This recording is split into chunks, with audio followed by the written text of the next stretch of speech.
بسم اللہ الرحمن الرحیم۔ السلام علیکم ناظرین۔ رب نے فرشتوں سے کہا کہ میں زمین میں خلیفہ بنانے والا ہوں، تو انہوں نے کہا ایسے شخص کو کیوں پیدا کرتا ہے جو زمین میں فساد کرے اور خون بہائے، اور ہم تیری تسبیح، حمد اور پاکیزگی بیان کرنے والے ہیں۔ اللہ تعالیٰ نے فرمایا جو میں جانتا ہوں تم نہیں جانتے۔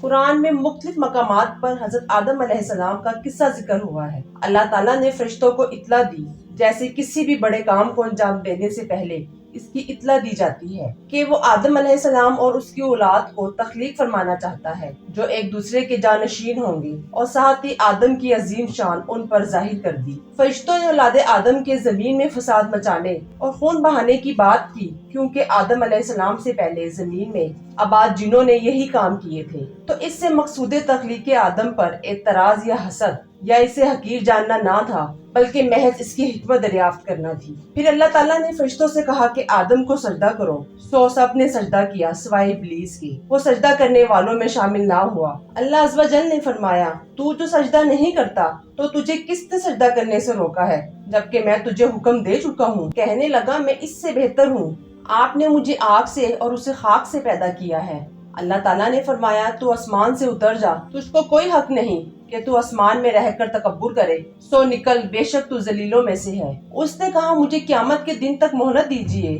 اللہ تعالیٰ نے فرمایا تجھ کو مہلت دی گئی۔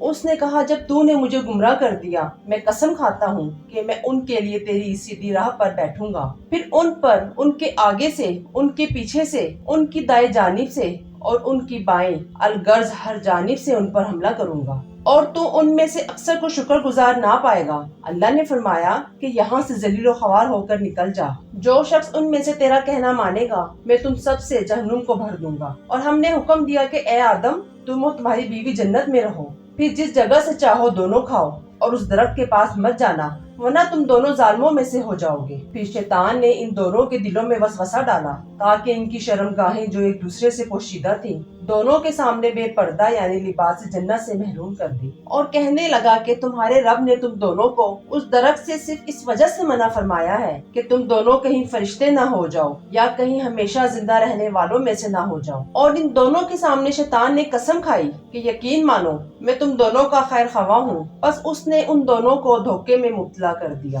انہوں نے جب درخت کو چکھا تو دونوں کی شرمگاہیں ایک دوسرے کے سامنے بے پردہ ہو گئیں، اور دونوں اپنے اوپر جنت کے پتے جوڑ جوڑ کر رکھنے لگے۔ اور ان کے رب نے ان کو پکارا کیا میں تم دونوں کو اس درخت سے منع نہ کر چکا تھا اور یہ نہ کہہ چکا تھا کہ شیطان تمہارا کھلا دشمن ہے؟ دونوں نے کہا اے ہمارے رب، ہم نے اپنا بڑا نقصان کیا، اور اگر تو ہماری مغفرت نہ کرے گا اور ہم پر رحم نہ کرے گا تو واقعی ہم نقصان پانے والوں میں سے ہو جائیں گے۔